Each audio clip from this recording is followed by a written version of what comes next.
Tuh. Bismillahirrahmanirrahim. Alhamdulillahirrahmanirrahim.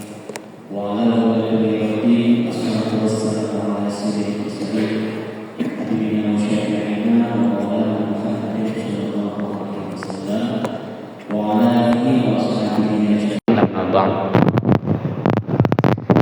Yang saya hormati dan yang sama-sama kita muliakan guru kita yang senantiasa memberikan bimbingan kepada kita semua dalam ibadah kepada Allah Subhanahu wa taala, yaitu Al-Ustaz Dr. Nurul Irfan MA.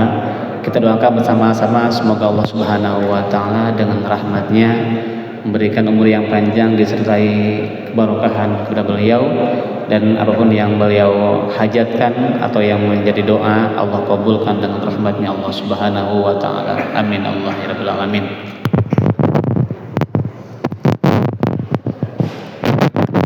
Pertama-tama marilah kita panjatkan rasa puji dan syukur kita kehadirat Allah Subhanahu wa taala yang telah memberikan kepada kita, khususnya pada pagi hari ini kita semua masih diberikan kesehatan, umur panjang, sehingga kita dengan rahmatnya pada subuh ini kita masih diberikan kesehatan, bisa melaksanakan sholat subuh berjamaah dan dilanjutkan dengan thalabul ilmi. Semoga kenikmatan ini senantiasa kita bisa mempergunakannya dengan sebaik-baiknya, sehingga kita digolongkan oleh Allah Subhanahu wa taala ke dalam golongan hambanya yang bersyukur.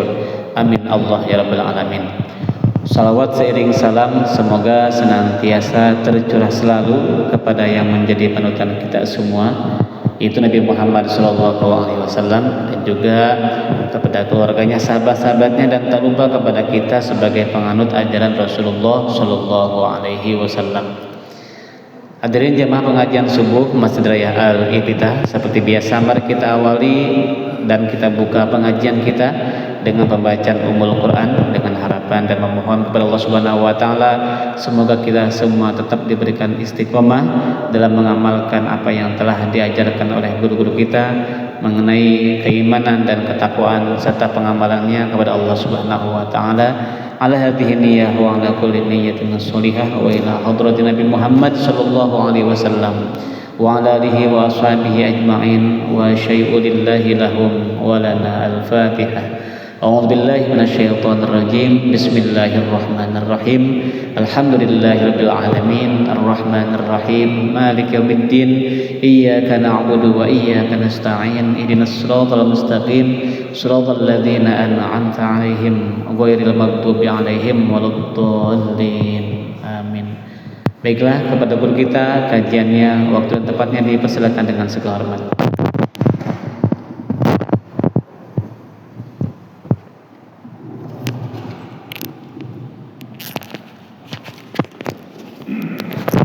Assalamualaikum warahmatullahi wabarakatuh. Bismillahirrahmanirrahim. Alhamdulillahi rabbil alamin. Wabihi nasta'inu ala umurid dunya waddin. Assalatu wassalamu ala ashrafil anbiya'i wal mursalin, sayyidina wa habibina wa syafi'ina wa maulana Muhammadin wa ala alihi wa sahbihi ajma'in, amma ba'du. Para jamaah, bapak-bapak dan ibu-ibu, kaum muslimin muslimat, jamaah sholat subuh Masjid Al-Iftitah, Komplek Benda Indah, Pamulang, Tangerang Selatan, yarhamukumullah. Alhamdulillah pada hari ini Ahad tanggal berapa ya? Tanggal 10 Mei tahun 2026 bertepatan dengan tanggal berapa Dzulqa'dahnya ini? 23 ya?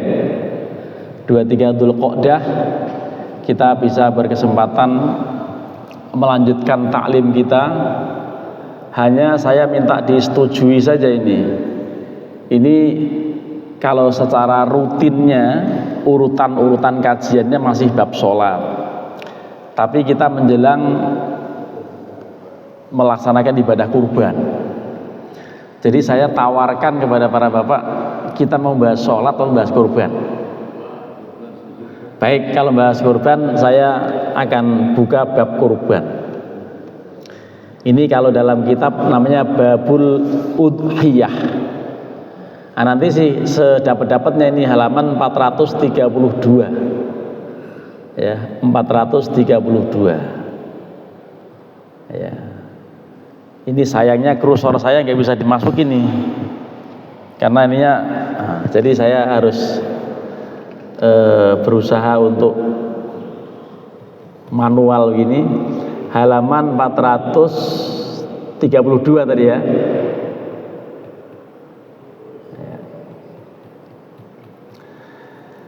Bahwa kurban itu dalilnya antara lain surat yang paling pendek di seluruh dunia. Nomor 2 kali ya. A'udzubillahi minasyaitonirrajim. Bismillahirrahmanirrahim. Inna a'tainakal kautsar. Fasholli li rabbika wanhar. Inna syani'aka huwal abtar. Nah, jadi ayat 2-nya itu yang mengatakan fasholli li rabbika wanhar. Maka sholatlah dan berkurbanlah. Ayat itu bentuknya itu adalah fi'il amar kalau dalam kajian bahasa Arab. Fasholli maka sholatlah, lalu dikaitkan dengan inhar. Sholatlah dan berkurbanlah. Lah kaidahnya al aslu fil amri lin nadbi. Dalil yang bisa diambil dari sebuah perintah Allah itu untuk hal sunnah. Walaupun ayat lain perintah itu lil wujub. Misalnya aqimus sholah wa atuz zakah, dirikan sholat, tunaikan zakat, itu kesimpulannya al aslu fil amri lil wujub. Dalil yang bisa diambil dalam sebuah perintah Allah ini untuk kewajiban. Nah ini jadi kalau untuk kurban itu jumhurul ulama yang meliputi madhab Syafi'i, madhab Hanafi, madhab Hambali, semua hanya sampai pada sunnah muakkadah. Sementara Imam Malik bin Anas yang madhabnya Maliki, itu secara pribadi beliau mengatakan wajib kurban itu. Terlebih lagi ada hadis yang mengatakan man wajada sa'atan walam yudhi fala yaqrabanna musallana. Siapapun yang memiliki keluasaan rezeki tetapi enggak mau kurban, maka jangan dekati musola kami. Itu berarti dari hadis itu Imam Malik mengatakan wajib. Oleh karenanya kita sudahlah ngikut madhab Syafi'i dan jumhur yang lain yang sampai pada hukum sunnah. Dan memang sangat dianjurkan setiap tahun kita bisa melaksanakan kurban. Satu kambing untuk satu keluarga boleh. Yang paling bagus satu kambing diberi nama. Satu keluarga, kalau saya ini satu keluarga 10 orang. Karena istri 1, anak 6, 8. Tambah mantu 1, cucu 1. Nah, jadi bisa gantian tuh, mulai dari suami, istri, anak pertama sampai anak ke-6, tambah seandainya tidak mau mendidik anak secara mandiri. Kalau sudah nikah mestinya dia berusaha untuk bisa berkurban dirinya dan juga anaknya, walaupun memang juga jangan memaksakan karena ini sifatnya sunnah gitu ya. Kalau ada yang sangat urgen ya kira-kira mau beli kambing 4 juta tapi bayar UKT juga 4 juta, mau duluan mana? Ya UKT dulu lah. UKT kan untuk kuliah, untuk bayar kuliah. Syukur-syukur bisa UKT terbayar, kambing terbeli. Itu insya Allah bisa kalau niatnya kuat. Oleh karenanya mudah-mudahan kita semuanya bisa menjalankan ibadah kurban itu ya. Dan ayat yang lain ini di dalam surat Al-Hajj ayat 36, wal budna ja'alnaha lakum min sya'airillahi lakum fiha khair fadhkurusmallahi 'alaiha shawaf fa idza wajabat junubuha fakulu minha wa at'imul qani'a wal mu'tar. Dan unta-unta kami menjadikan padanya syiar-syiar Allah bagi kalian, yang di dalamnya ada kebaikan yang banyak. Maka sebutlah nama Allah dan bertakbirlah. Jadi sebutlah nama Allah, membaca bismillah ketika mau menyembelih, dan ketika sudah roboh maka makanlah. Jadi orang yang berkurban sunnahnya ikut makan, bukan malah nggak boleh, sunnahnya ikut makan karena perintah Allah ini. Jadi faida wajabat junubuha fakulu minha, sebagiannya, jadi makanlah sebagiannya. Wa at'imul qani'a wal mu'tar, dan berikan makan, berikan bantuan, bagikan kepada al-qani'. Al-qani' itu orang yang malu-malu tapi mau, nggak ikut ngantri, karena ngantri mungkin gengsi, mungkin apa gitu, tapi mau sebetulnya. Itu panitia mesti jeli itu terhadap orang-orang yang masuk dalam kelompok al-qani ini. Al-qani itu orang yang duduk-duduk di rumah padahal kepingin ada pada nyate, kok saya nggak dapat misalnya begitu. Itu jeli betul itu. Panitia itu harus bisa mengendus orang-orang yang al-qani ini. Al-qani itu orang yang nggak ikut antri, nggak pakai kupon, tapi mau sebetulnya. Kadang kalau dalam satu komplek ada juga yang non muslim, apakah dikasih? Ya kalau menjaga hubungan muasyarah ini kasih saja, nggak ada masalah. Walaupun ada yang ekstrim mengatakan oh nggak boleh itu, kalau gitu belikan di pasar, ya di pasar itu ada tutup. Ya. Jadi misalnya begitu, karena kadang-kadang ada bantuan kurban juga dari non muslim, bantuan kurban dia membawa sapi atau bawa kambing. Ya memang yang wajar kambing sama sapi ya. Jangan tiba-tiba bawa binatang lain ke masjid, ya nggak boleh. Memang hanya kambing dan sapi yang itu. Seandainya begitu, kalau di sini insya Allah nggak di sini nih. Tapi di komplek tertentu yang orangnya udah sangat bagus, muasyarahnya masing-masing antar non muslim dan muslim, tapi kemudian dia misalnya bawa kambing, sembelih aja ya. Kalau perlu dimasak bareng-bareng dimakan. Kebetulan saya menjadi ketua panitia kurban tahun ini di Masjid Fathullah UIN Syarif Hidayatullah Jakarta, dan saya menganjurkan panitia ini semuanya walaupun mahasiswa latihan kurban, sedekah kurban. Saya mandikan ini saya kasih 200.000 gitu, supaya yang lain mengikuti, ada yang 25.000, ada 10.000, banyak pada ngikuti. Nah ini nanti dimasak, karena ini hanya latihan, boleh disembelih tanggal 9 besok lebaran, sorenya menyembelih itu, kayaknya untuk latihan kan, supaya besok bisa dimasak gitu. Syukur-syukur sarapannya pakai kambing biar kuat ya. Jadi saya menganjurkan begitu, dan hampir disepakati nanti makin dekat per minggu ya, setiap hari Kamis kita rapat. Dan di UIN kolaborasi antara masjid dengan kampus, ada social trust fund, ada madrasah pembangunan, termasuk juga Masjid Fatullah berkolaborasi, antara lain dalam bentuk kaleng. Jadi kurban kaleng. Pas saya mengatakan kurban kaleng, apa Ustaz kurban kaleng, kok kaleng-kaleng? Kurban yang pembagiannya dalam bentuk kaleng, sudah dalam bentuk rendang atau semur atau masakan jenis lain. Itu nanti akan ada 2 kelompok, 2 sapi, yang satu sapinya itu menjadi 350 kaleng, sudah tinggal makan. Itu kolaborasi kerjasama dengan satu PT di satu tempat begitu, dan itu expirednya 2 tahun. 2 tahun itu masih bisa dibagi, sudah dimasak itu bisa dikirim kemana-kemana begitu. Biasanya kalau ada bencana, ada apa gitu, atau lokasi KKN dan lain-lain, itu antara lain bentuknya kurban dalam bentuk pengalengan ini, dikalengkan. Di masjid-masjid kayaknya belum, karena pada sayang sop iganya. Itu yang dikalengin kan cuma yang daging, sementara kepalanya, dengkulnya, iganya semuanya tidak termasuk.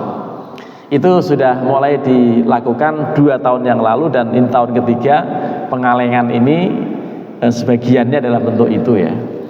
Karena memang kalau di UIN itu kurbannya antara lain dari mitra, dari bank-bank tertentu yang berkolaborasi dengan UIN. Jadi kita bisa meminta mereka untuk kurbannya di UIN gitu, kira-kira seperti itu. Bapak dan Ibu kaum muslimin muslimat, tadi al-qani al-mu'tar kasih semuanya. Dan kalau urean-urean dalam kitab memang cukup detail gitu ya. Saya hanya akan membaca bagian-bagian tertentu. Kalau urut ini bisa 3 atau 4 kali pertemuan, padahal ini hanya sekali pertemuan, karena saya hanya akan baca di bagian-bagian awal. Antara lain begini. Waman dakhalat alaihi asyru dzilhijjah, barang siapa yang, saya besarin biar ini kegedean.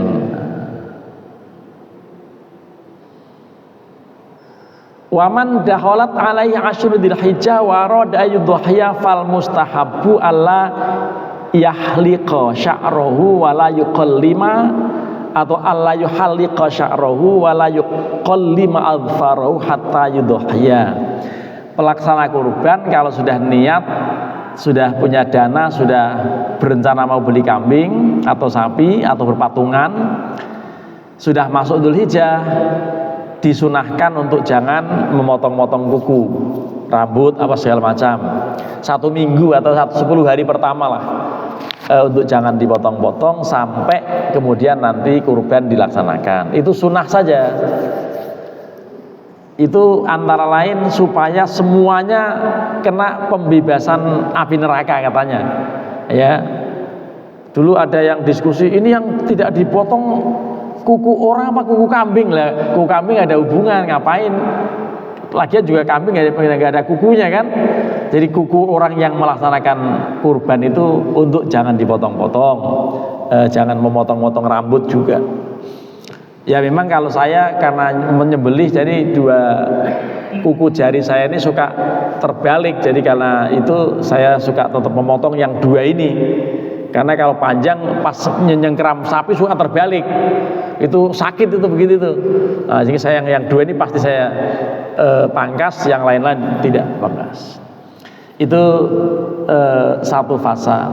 Fasal yang lain, wala yujzi'u fil udhiyah ilal an'am wa hiya al ibil wal baqar wal ghanam. Tidak sah untuk dijadikan kurban kecuali unta, sapi, kambing. Ini kambing 2 macam, ada yang masuk ad-dha'nu, ada yang masuk al-ma'zu. Yang ad-dha'nu itu adalah kambing yang diterjemahkan dengan gibas, biri-biri atau domba. Kalau itu memang yang paling afdol, sebab Rasulullah SAW berkurban dengan biri-biri atau gibas, warnanya putih. Malah ada yang mencatat kambing Rasulullah itu kendit, di perutnya ada warna hitam, di matanya ada warna hitam, di dengkulnya ini warna hitam. Jadi bagus kambing Rasulullah. 2 ekor itu seperti itu semuanya. Malah akrona ini bertanduk dua-duanya, amlaha ini putih warnanya. Ini sebaiknya kalau cari kambing yang begitu, domba. Tapi kadang-kadang yang banyak di sekeliling kita ini penjual kambing. Kalau kambing minimal harus 2 tahun umurnya. Tapi kalau domba cukup telah gigi serinya otek atau berganti, yang dikenal dengan poel atau pupak atau sudah otek giginya tadi. Ya poel gitu. Itu kalau untuk ad-dha'nu yang jenis domba biri-biri atau gibas. Tapi kalau kambing dan sapi serta kerbau juga unta misalnya, itu minimal harus umur 2 tahun, yang dikenal dengan musinnah. Musinnah itu yang sudah umur 2 tahun gitu. Itu boleh juga misalnya pakai sapi atau kambing betina, boleh. Karena apa? Ini di dalam hadis riwayat siapa? Disebutkan di dalam footnote-nya ini. Hadis itu An-Nasai. Tapi ini memang waktu itu menyebutkan kambing untuk akikah gitu. Jadi anil ghulami syatani wa anil jariyati syatun la yadurrukum dzukronan kunna au inathan. Jadi kalau akikah 2 ekor untuk anak laki-laki, 1 ekor untuk anak perempuan, dan tidak menjadi soal mau betina mau jantan gitu. Boleh. Hanya memang kalau betina harus steril ya. Kasihan kalau sampai sudah disembelih ternyata ada anaknya, ada lagi hamil. Kalau terjadi itu ya sebetulnya nggak ada masalah. Artinya widungannya itu anak atau janinnya yang ada di perut itu menjadi halal juga, ikut sembelihan induknya. Itu dalam hadis dikatakan fil janini dzakatuhu dzakatu ummihi. Jadi sembelihannya itu ikut induknya, jadi halal. Seandainya mau dimanfaatkan untuk dikonsumsi. Sudah. Pasal berikutnya itu dikatakan wal badanatu afdalu minal baqori atau minal baqarati li annaha a'dham. Unta itu lebih afdal daripada sapi. Alasannya katanya unta lebih besar. Kalau sapi limusin yang harga 100 juta mungkin lebih besar dari ini kan. Nah, tapi ini bolehlah kalimat itu memang barangkali yang bicara ini pernah nimbang atau pernah membandingkan gitu ya. Kemudian wal baqaratu afdalu minasyati. Seekor sapi lebih afdal dari seekor kambing untuk 1 orang. Betul nggak? Seekor sapi untuk 1 orang lebih afdal daripada seekor kambing untuk 1 orang. Kira-kira ibu setuju nggak? Setuju. Yang lebih setuju lagi nggak ada di kitab, omongan saya. Yang paling afdal sekali 1 orang 7 sapi. Afdal ya? Ya cuman nggak ada 7 sapi. Barangkali orang kaya tertentu gitu 7 sapi lah itu. Kira-kira penguasa MBK harusnya 7 sapi itu. Penguasa MBK maksudnya tuh gitu. Jadi 1 orang 7 sapi kalau bisa. Kalau tidak 1 orang 1 sapi. Kalau yang wajar-wajar 1 sapi untuk 7 orang. Itu lumrah memang begitu. Jadi cuman ini uraian berikutnya itu tadi wal baqaratu afdalu minasyati li anas bisab'in. Betul. Kemudian wasyatu afdalu min musyarakati sab'atin fi badanatin aw baqaratin. Seekor kambing itu lebih afdal daripada 1 ekor sapi untuk 7 orang. Begitu katanya. Artinya masing-masing bawa kambing 7 ekor ke masjid dinilai lebih afdal ketimbang berpatungan sapi. Dalam kitab ini begitu. Tapi namanya kitab kan nggak ada, hanya logika saja lah kita balik. Sekarang orang udah pada tua-tua lebih seneng daging sapi daripada dibagi kambing. Akhirnya apa? Ya patungan aja sapi, itu lebih afdal. Kita bikin kitab fikih sendiri gitu. Jadi wah ya itu patungan lebih afdal, bukan itu. Kambing sekarang orang sudah pada hipertensi, pada menghindari kambing gitu, misalnya begitu ya. Itu, dan kita kenyataannya kayaknya lebih seneng berpatungan dalam 1 sapi gitu. Awadoknu yang kambing biri-biri tadi atau domba afdalu minal ma'zi, lebih afdal daripada kambing. Jadi biri-biri domba itu lebih afdal. Tapi saya lihat biri-biri domba di sini udah kecil-kecil, ya mungkin belum 2 tahun kali. Pas dibunyi mek gitu, kayak cempe gitu kan. Itu berarti belum memenuhi syarat sebetulnya. Harganya cuma 3 juta atau 2,5 juta, kecil gitu. Itu hanya untuk di sate aja. Itu yang kalau di Tegal ada istilah apa ya? Sate balibul, ada sate batibul gitu ya. Bawah 3 bulan, bawah 5 bulan. Itu enak, satenya empuk. Nenek-nenek juga bisa makan tuh. Karena empuk banget gitu dagingnya. Nah, yang paling bagus juga ini disebutkan khairul udhiyati al-kabshu al-aqran. Kurban yang paling bagus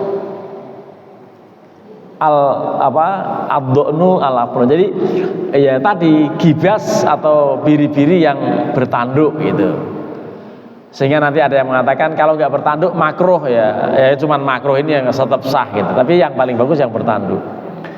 Lalu ada ayat Al-Qur'an di dalam surat Al-Hajj 32, wa may yu'azzim sya'airallah. Barang siapa yang mentakzimkan syiar-syiar Allah, itu mentakzimkan syiar Allah maksudnya kalau kurban jangan cari yang kurus, cari yang gemuk yang bagus gitu. Jadi sebaiknya begitu. Bismillah.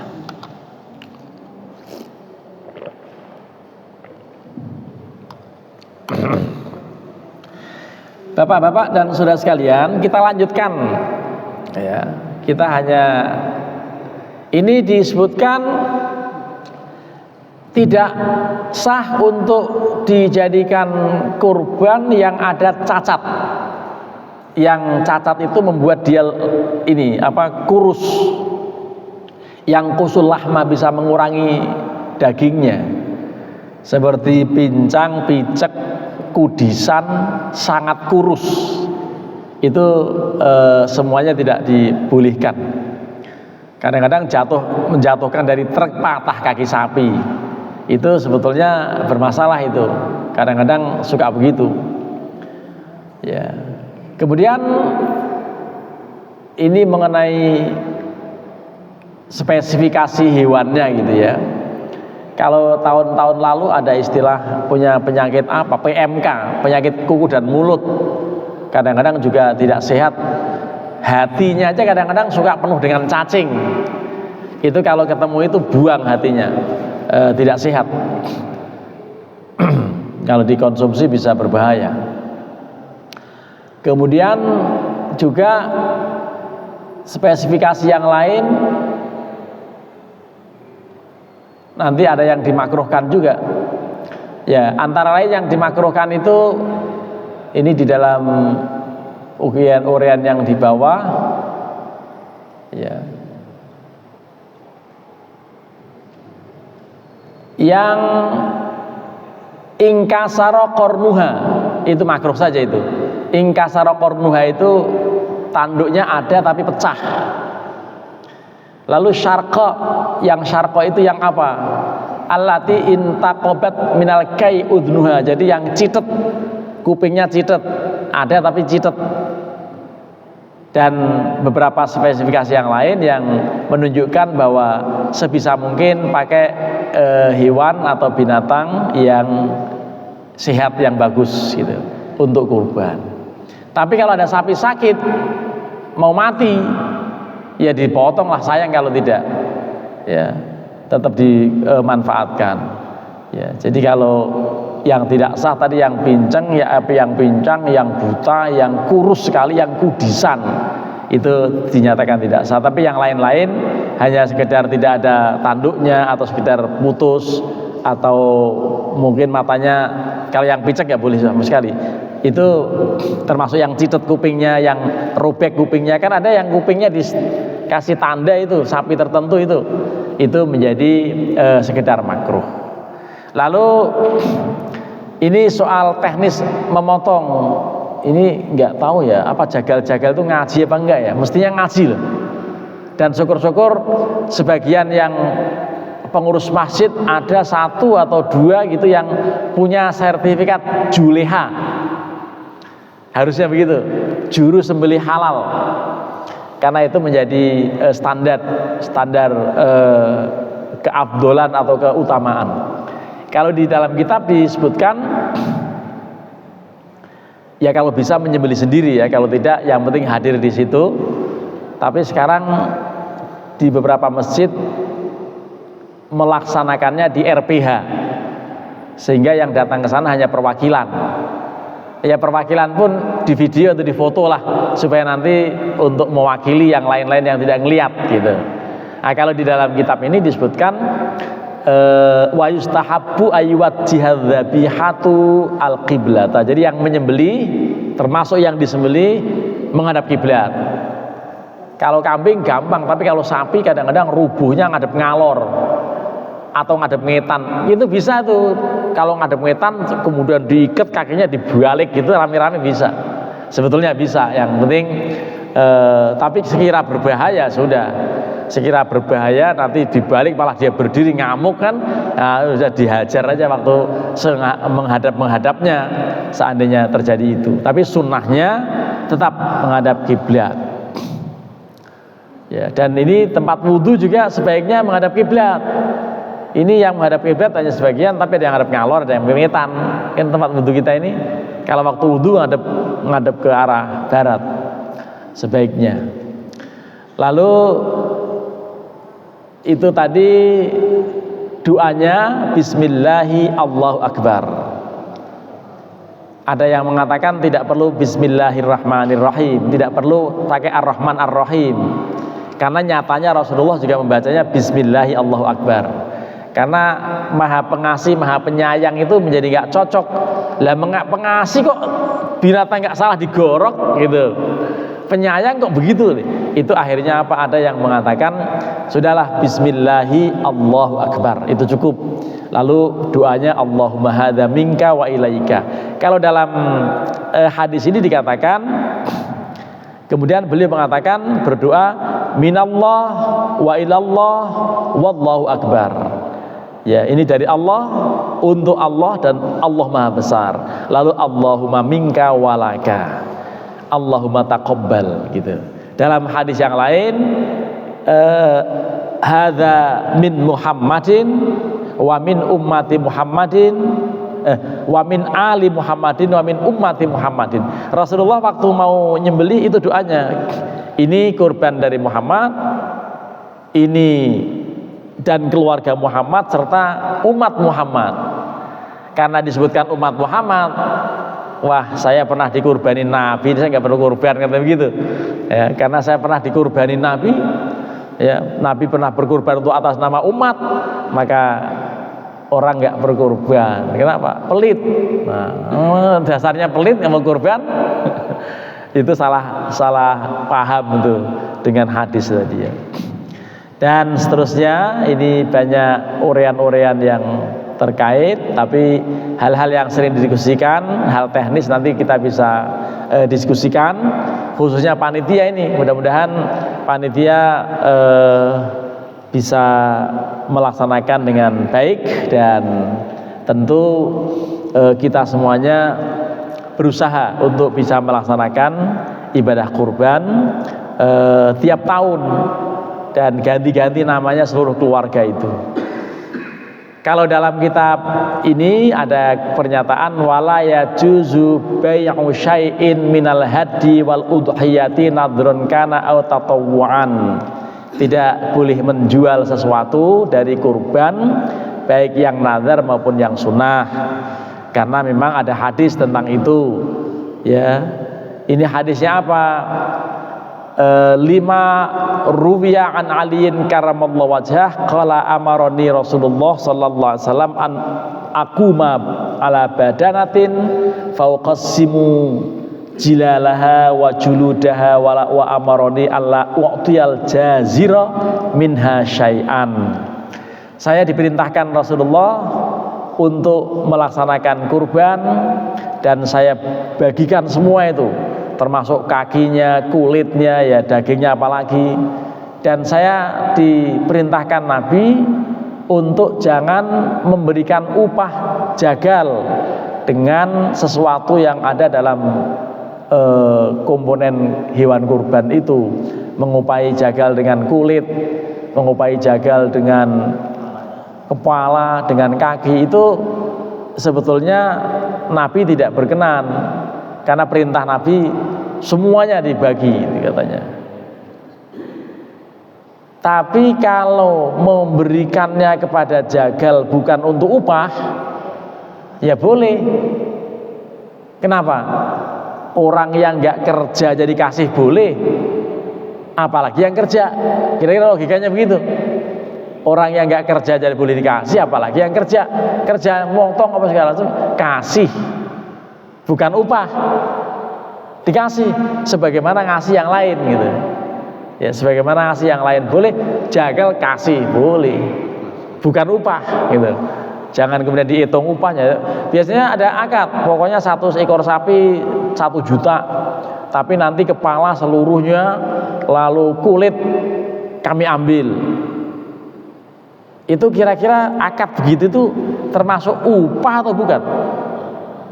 Kalau ngomongnya begitu, jagal bilang, saya nanti untuk kami semua itu kepala sapi, kepala sama kulitnya, dan 1 juta, nggak usah 1 juta lah kalau begitu, 750.000 misalnya begitu.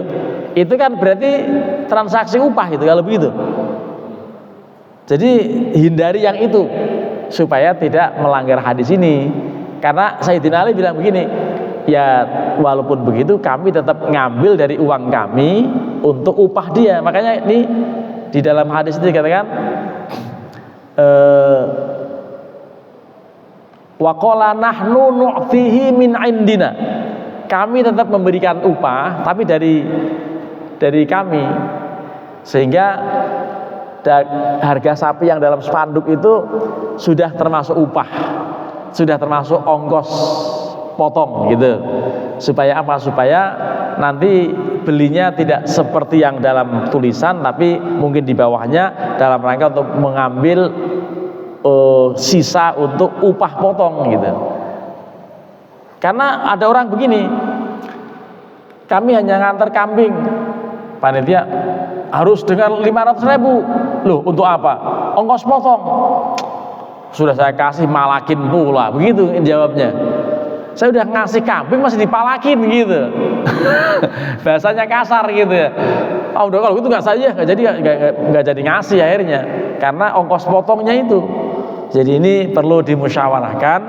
Kalau yang itu sebetulnya muamalah ini. Kalau muamalah sebetulnya tidak kaitan, tidak terlalu ketat, sepakat sajalah antara jagal dengan. Tapi yang penting untuk tidak dikasih sebagai ongkos. Bala kepala pulang boleh, tapi ini saya kasih bukan ongkos gitu. Pokoknya harus tegas begitu. Nah ini bagian dari yang sering dimasalahkan. Kalau dalam kitab hanya dikatakan begitu. Wa yajuzu ayyantafi'a bijildiha, itu digunakan untuk ya macam-macam kulit hewan kurban itu zaman dulu bisa menjadi sendal, bisa menjadi ember, macam-macam lah. Tapi sekarang ember dari kulit ya tidak lebih bagus dari yang dari plastik. Ya, jadi tidak lah, karenanya termasuk perlu dimusyawarahkan untuk sewa tendanya, untuk beli alat-alatnya, plastik, timbangan, tambang dan lain-lain, itu dari mana uangnya, itu perlu disepakati. Dan insya Allah semua udah paham. Semua orang yang mau berkurban itu biasanya suka ada ongkos potong. Biar barangkali kalau kambing ya 200 atau 250.000, atau kalau perlu 100. Kalau di musola kami masih 100.000 aja lah cukup ya karena kambing. Tapi kalau sapi silahkan disepakati. Ini bagian dari yang teknis-teknis untuk supaya kita bisa sesuaikan ya, supaya kita juga nggak boleh repot. Misalnya kulit dipotong-potong, dirobek-robek, dibagi sama daging, kira-kira bisa ngolahnya gitu? Jangan-jangan malah dibuang oleh yang nerima itu. Nah, jadi itu bagaimana lebih maslahat. Terima kasih. Saya kembalikan kepada jamaah untuk berdiskusi soal yang kita bahas. Tapi ada mic itu ya, mic yang mobile.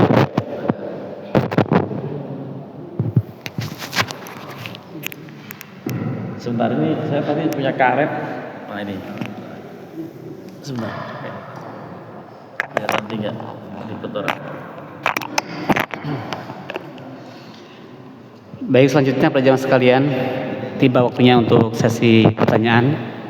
Apakah ada yang ingin ditanyakan di jamaah sekalian? Ya, Pak Ambyar. Pak.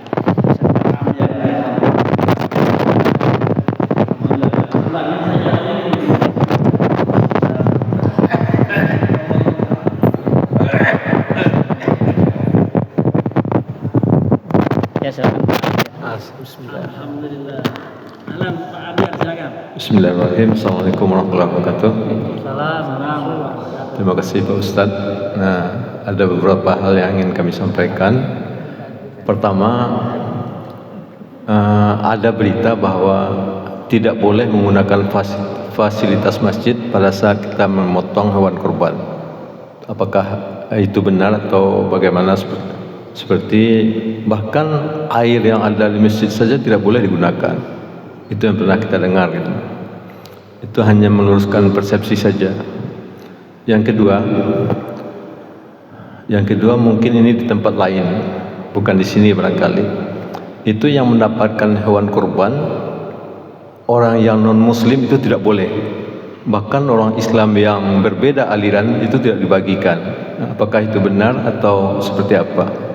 Barangkali itu Pak Ustadz. Terima kasih. Assalamualaikum warahmatullahi wabarakatuh. Iya, sebutkan namanya Pak.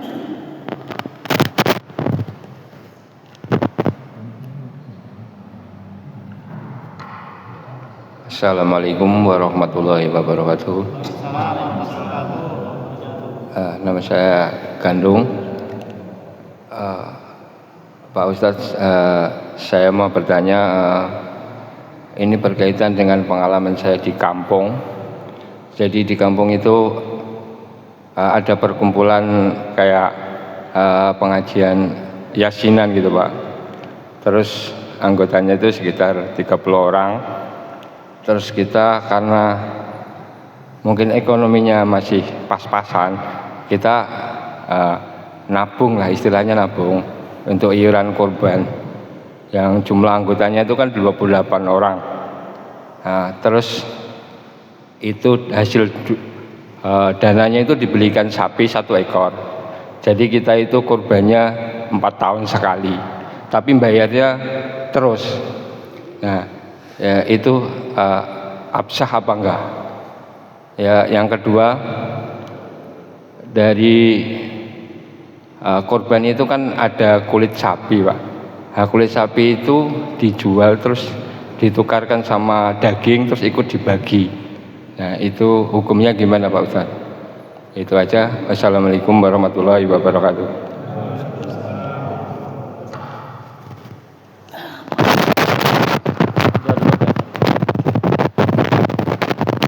Saya izin jawabnya dari sini ya.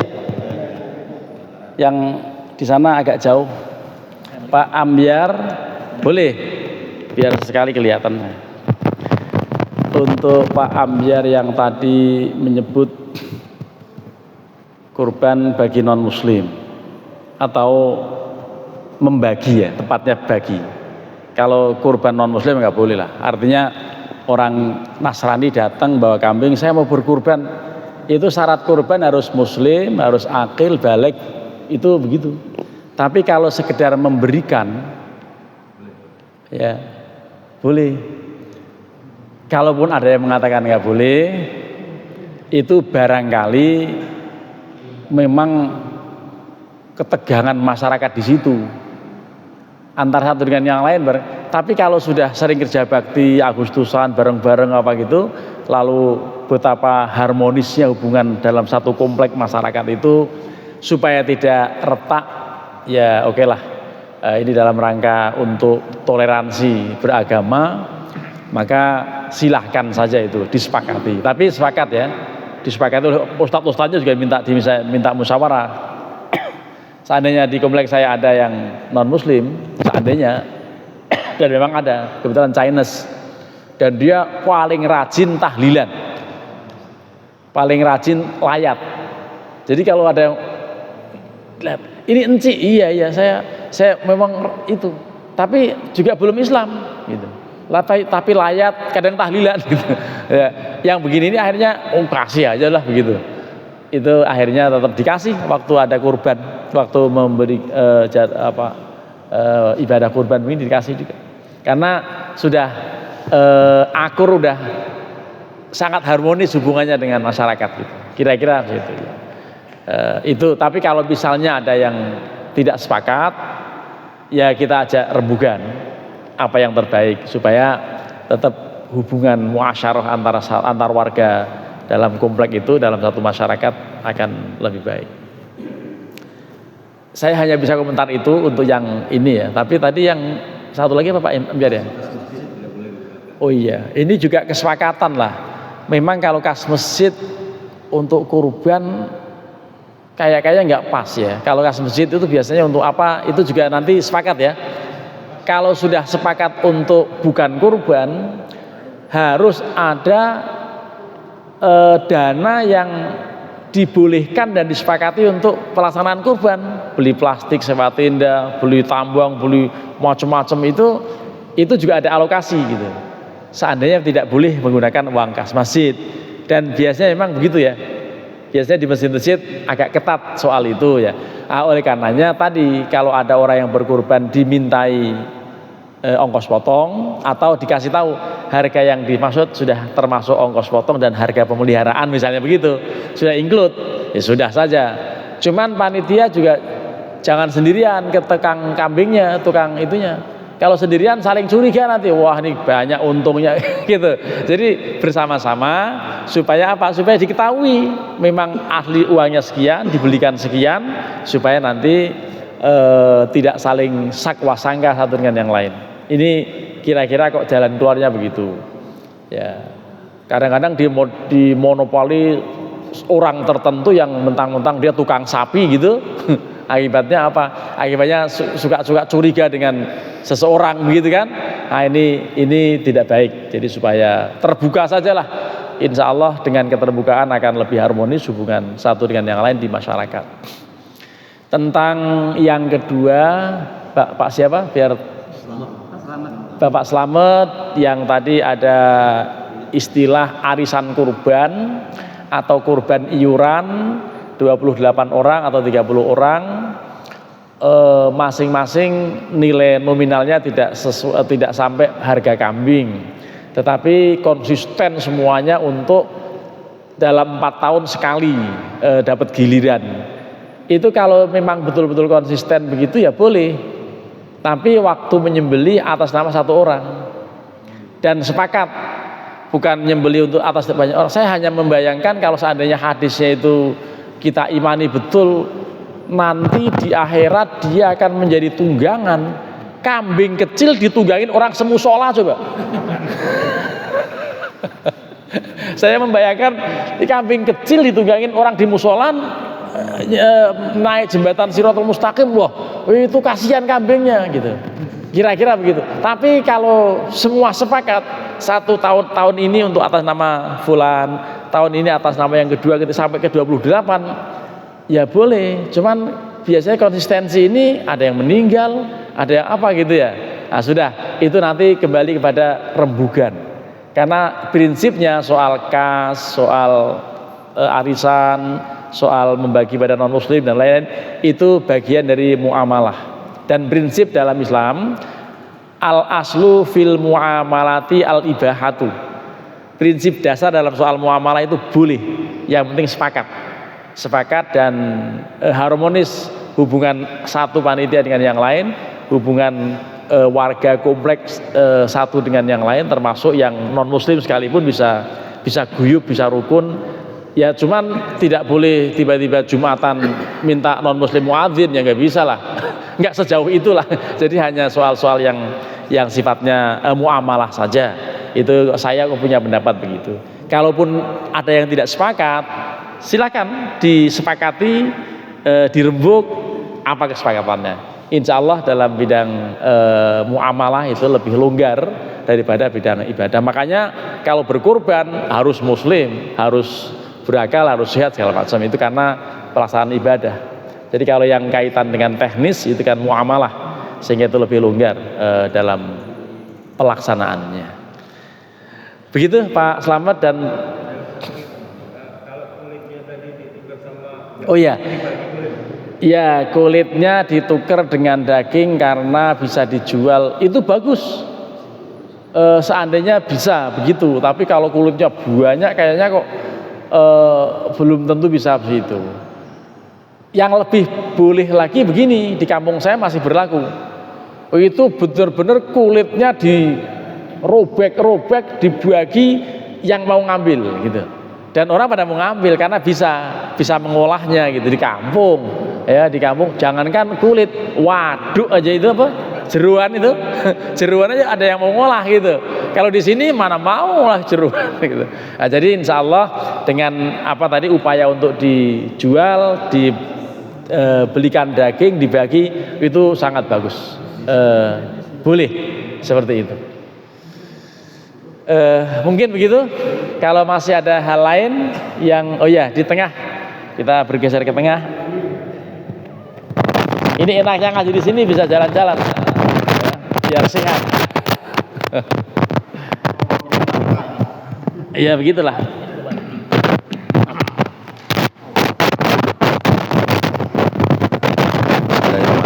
Assalamualaikum warahmatullahi wabarakatuh.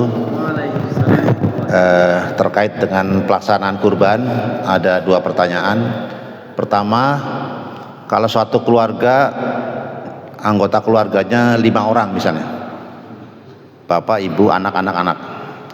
Terus pada tahun tersebut akan berkurban 3, itu kepatungan sapi, kemudian kambing. Nah itu saat dipotong menggunakan nama bapaknya saja, otomatis keluarganya ikut. Jadi semuanya nama keluarga, nama bapaknya dan keluarganya. Atau waktu sapi nama bapaknya, kemudian kambing yang di kampung nama istrinya, kemudian kambing yang di musola nama anak pertama yang sudah bekerja misalnya. Nah itu lebih bagus yang mana pilihannya. Pertanyaan kedua tentang pembagian daging kurban. Tadi disampaikan sebaiknya seluruh bagian dari hewan kurbannya dibagi, termasuk jeroannya, kulitnya, kepalanya. Tapi sebenarnya kan si pekurban itu punya hak jangan melebihi 1/3 bagian, boleh. Kalau hanya ngambil 1 paha atau 1/4 bagiannya masih boleh. Nah untuk pelaksanaannya saat di masjid misalnya ada patungan 7 orang untuk 1 ekor sapi. Si 7 orang itu ikhlas dalam bagian daging yang 1 ekor sapi tadi, mengambil sebagian, mungkin 5 kilo kan tidak melebihi dari 1/3 ekor sapi, untuk dimasak, untuk dibagikan pada pekerja-pekerja yang membantu mencacah, membagi, mendistribusikan dan lain-lain. Itu boleh apa tidak? Asal tidak melebihi 1/3 bagian tadi hak si pekurban. Nah, karena ada dilema biasanya si pekerja ini jangan ngambil daging itu, lebih baik makan nasi padang aja, nasi pok aja gitu, atau motong ayam saja gitu. Jangan mengambil bagian dari daging yang untuk diserahkan ke fakir miskin atau si yang menerima hewan kurban. Mohon penjelasannya. Terima kasih. Assalamualaikum warahmatullahi wabarakatuh.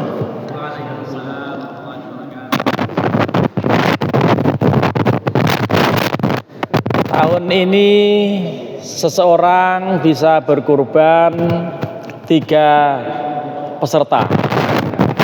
Di kampung 2, di tempat masjid terdekatnya 1. Apakah cukup dengan 1 nama kepala keluarga atau sebaiknya diberi nama fulan bin fulan? Kalau yang afdol, karena doa Nabi itu hadza min Muhammadin, berarti masing-masing diberi nama. Bapak di sini, ibu di kampung, anak ketiga juga di kampung dengan nama tertentu. Kalau tahun depan bisa 3 lagi, gantian gitu, muter lagi. Itu insya Allah dengan begitu berkah. insya Allah dengan begitu berkah, mudah-mudahan kita semuanya bisa menjalankan, dan insya Allah lah pokoknya ini penuh keberkahan. Tidak ada ibadah lain yang disukai Allah dibandingkan dengan meneteskan darah kurban di bulan nahar ini. Jadi ibadah yang paling afdol itu. Kalau misalnya mau sedekah apa itu masih belum afdol, yang afdol ya itu gitu. Jadi yang afdol tetap berkurban. Ya. Nah, kalau belum mampu mahasiswa ya tadi latihan kurban atau sedekah kurban, sehingga patungan 100.000, 200.000 apa itu nanti kemudian dipotongnya ya menjelang kurban lah supaya bisa dimasak. Nah, kaitan dengan ini pertanyaan Pak Bambang yang kedua, itu yang penting sepakat, boleh saja. Logikanya orang datang nggak ngapa-ngapain baku pun dikasih itu boleh, apalagi yang nyata-nyata bekerja dari kemarin mikirin miara kambing, miara sapi, motong, udah capek-capek ketemunya nasi uduk lagi. Ketemunya nasi padang lagi, ya janganlah. Ketemunya itu tadi yang kita rame-rame kita itu. Boleh, misalnya yang dipotong pertama kan masih pagi. Wah, itu langsung dieksekusi, dimasak. Ibu-ibu kalau di kampung kami, kok dilala itu di kampung kami suka selalu ada yang akikah. Akikah itu ya nimbrung waktu kurban itu. Akhirnya wah pokoknya akikah kadang-kadang lebih dari 3 sampai 5 masak semuanya. Bahkan setelah dimakan bareng-bareng itu ada orang sekampung itu masih bisa pulang bawa berkat pakai kambing itu yang udah dimasak. Ini berarti perlu kesepakatan ya. Jadi kalau nggak ada yang akikah, sudahlah kambing yang kita kurban ini tuh siapa, pokoknya sepakat ya mau yang mana aja. Kalau masih ada yang belum sepakat begitu, ya jangan diambil, ya biar aja nanti dibagi mentah. Tapi yang 7 orang itu sepakat gitu. Jadi insya Allah dengan begitu indah suasananya, karena makan yang paling enak itu kalau kita lapar, betul nggak? Lapar dan dalam suasana sedang bersama-sama rukun guyub itu.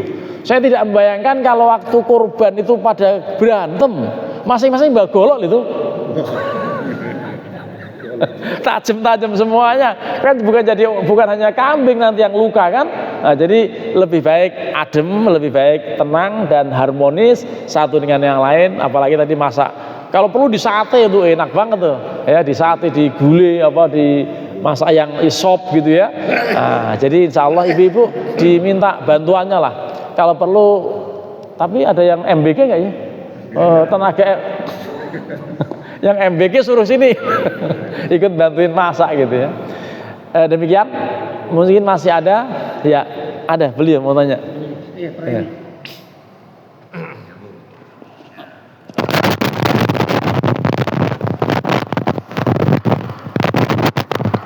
Bismillahirrahmanirrahim. Assalamualaikum warahmatullahi wabarakatuh. Mungkin ini masalah haji, Pak. Masalah haji di sini ati'u muwaha, ati'ur rasul wa liul amri. Pada pelaksanaan haji kita itu kayaknya ini banyak diatur oleh pemerintah. Ya, karena kalau zaman dulu kan nggak ada kuota gitu kayaknya ya. Ada yang naik kapal laut, naik ini pesawat naik gitu. Nah, kalau sekarang banyak diatur dan pergi haji itu harus daftar, harus ini, yang segalanya pokoknya harus terpenuhi. Padahal dan waktunya juga terbatas.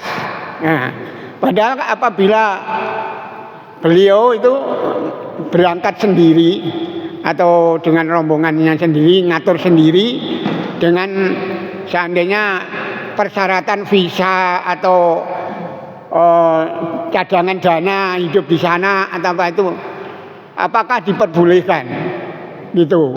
Karena sekarang banyak kasus-kasus dalam perjalanan itu terkadang banyak penipuan. Nah, di situ. Mungkin saya tanya di situ. Kedua, bagaimana kalau pelaksanaan pembayaran dam itu di dalam negeri aja? Karena di kita masih banyak butuh untuk menerima itu. Itu mungkin. Wassalamualaikum warahmatullahi wabarakatuh. Kayak gini pertanyaan terakhir nih. Jawabnya biar kelihatan di muara bendanya. Ini ya.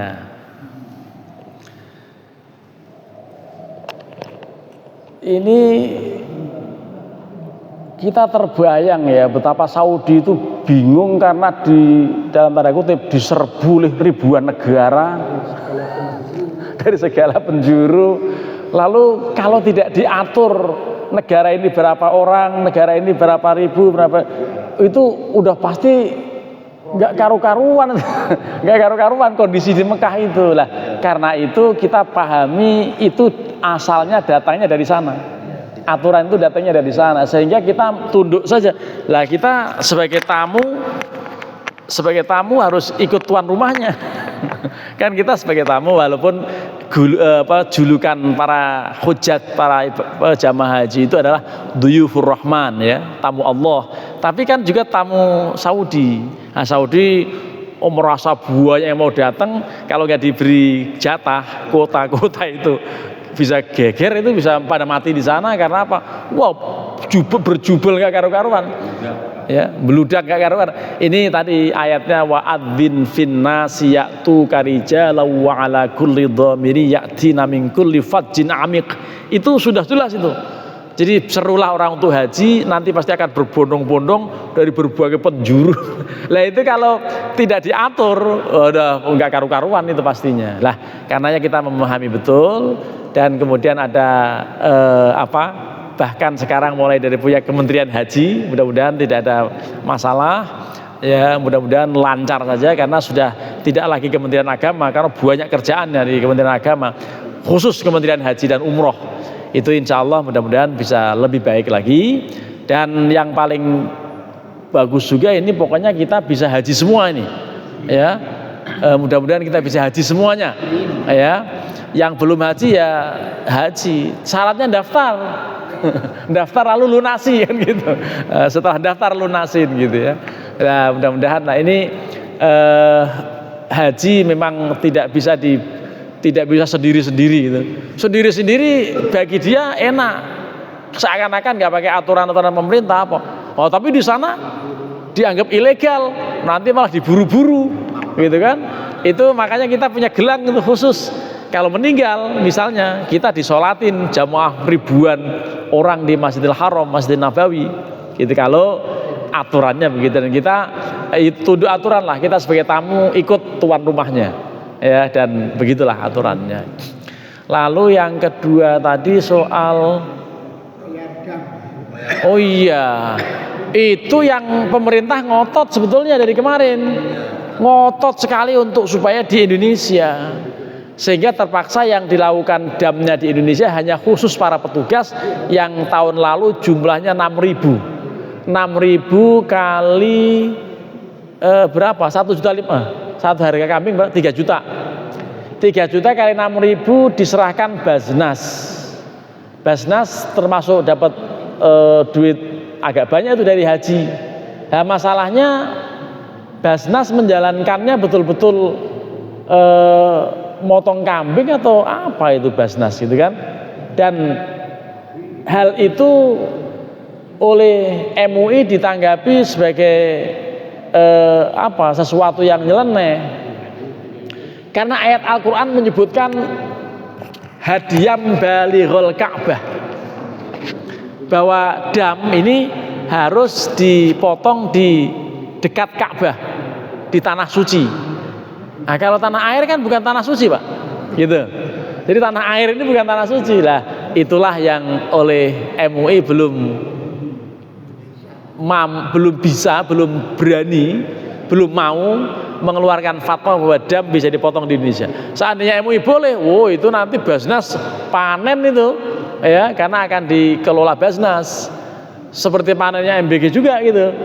Jadi pokoknya luar biasa seandainya itu. Cuman tidak. Ini Al-Quran mengatakan hadiyam balighul Ka'bah. Jadi hadyu atau dam itu di dekat-dekat Ka'bah, ya di samping Ka'bah atau katakan di tanah suci. Itulah yang membuat. Tapi kalau dipotongnya di sana kemudian dagingnya dikirim ke. Itu lain hal. Ya itu pun harus pakai aturan sesuai dengan cukai. Jangan 3 kontainer ditolak kan kemarin tuh. 3 kontainer daging dari Arab sampai di Tanjung Priok atau sampai mana ditolak gara-gara dokumentasinya tidak lengkap. Nah, ini sayang itu, entah ditolak itu gimana, dimanain ya, balik lagi ya. Saya nggak tahu tuh 3 kontainer itu.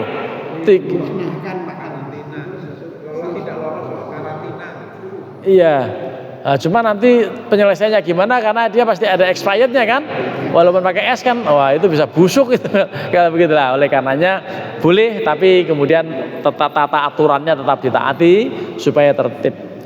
Kira-kira cukup ya? Ya mudah-mudahan bermanfaat. Mohon maaf kalau ada yang kurang berkenan. Wallahul muwaffiq ila aqwamit thoriq. Assalamualaikum warahmatullahi wabarakatuh. Beliau akan menutup dengan kafaratul majlis. Alhamdulillah kita lagi berjalan dengan lancar. Semoga kita jadi bekal untuk kita dalam melaksanakan ibadah Allah Subhanahu wa taala. Dan mari kita sama-sama pengajian kita dengan doa kafaratul majlis. Subhanakallahumma wa bihamdika asyhadu an la ilaha illa anta astaghfiruka wa atubu ilaik. Walhamdulillahirabbil alamin. Wassalamualaikum warahmatullahi wabarakatuh.